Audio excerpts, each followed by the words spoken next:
আগামী এই মাসের শেষের দিকে গেজেট জারি হবে। আমি আপনাদেরকে আশ্বস্ত করতে চাই, সরকারের যে 2020 সালে আমার একটা প্রেস ক্লাব হওয়ার কথা ছিল, এই প্রেস ক্লাবের ব্যাপারটাকে কোন আন্দোলন করেন নাই। এইটা যদি হতো 2025 এসে আমাকে দ্বিতীয় আর একটা টাইমস মানে প্রেস ক্লাব আমরা পেতাম, কিন্তু আজকে দেখেন 11 বছর পরে আমার প্রেস ক্লাব শুরু। এই যে 11 বছরের যে গ্যাপ, যারা সরকারি দলের দালালি করেছেন বা সরকারের পক্ষে কথা বলেছেন, আপনি বুকে হাতটা বলেন তো, এই 11 বছর যদি এই 5 বছর পর যদি আমার প্রেস ক্লাব আসতো, আমার বেতন স্কেল এখন কত দিচ্ছে 20,000, তাহলে এইটা স্বাভাবিক প্রেক্ষাপটে 40,000 আমার এমনি হয়ে যেত, কারণ আমার ডাবল হতো। তাহলে এই কথাও কিন্তু বলতে হবে, সত্যটা স্বীকার করতে হবে, মিথ্যাকে বলতে হবে, সাদারে সাদা কালারে কালা। এই বলার যদি সৎসাহস না থাকে তাহলে কিন্তু সংগঠন করা যাবে না, এটা মনে রাখতে হবে। বলতে হবে আপনাকে বুক ফুলে বলতে হবে, ঠিক আছে তুমি এত কিছু করেছো কিন্তু তুমি আমার পেটে লাথি দিয়েছো। কারণ 15 সালের যে পে স্কেল ওটাও কিন্তু 3 বছরের বাস্তবায়ন হয়েছিল। এখন যে পে স্কেল হবে যেটা, এটা হয়তো 2 বছর বা 3 বছর হবে। আগামী এই মাসের শেষের দিকে গেজেট জারি হবে। আমি আপনাদেরকে আশ্বস্ত করতে চাই, সরকারের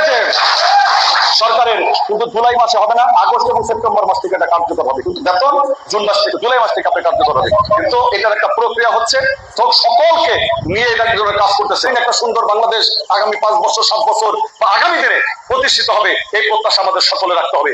এই দেশটা আমাদের কারোরই একার নয়, এই দেশটা আবার কারোরই বাদ দিয়ে নয়, সকলকে নিয়ে আমরা চলতে চাই, সকলকে নিয়ে আমরা সামনে যেতে চাই।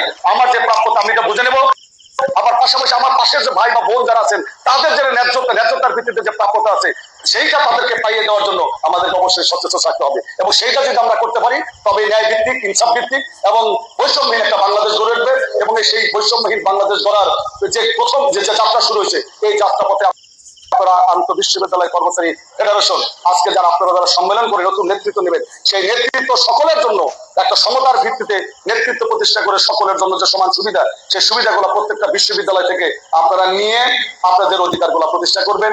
আপনাদের প্রতি এই ব্যাপারে আমাদের পক্ষ থেকে, আমার ব্যক্তিগত পক্ষ থেকে এবং আমার যে সংগঠন বাংলাদেশ জাতীয়তাবাদী শ্রমিক দল, বাংলাদেশের বৃহৎ শ্রমিক সংগঠন হিসেবে আপনাদের যারা কর্মচারীরা এখানে নেতৃত্ব করছেন, আমাদের পক্ষ থেকে আপনাদের প্রতি সহানুভূতি জানিয়ে, আপনাদের প্রতি সমর্থন ব্যক্ত করে, আপনাদের চলার পথে যে কোনো আন্দোলন সংগ্রামে আমাদের যদি আপনার পাশে চান, আপনাদের পাশে থেকে কাজ করবে এই অঙ্গীকার ব্যক্ত করে সকলকে আমার সালাম জানিয়ে আমার কথা শেষ করছি।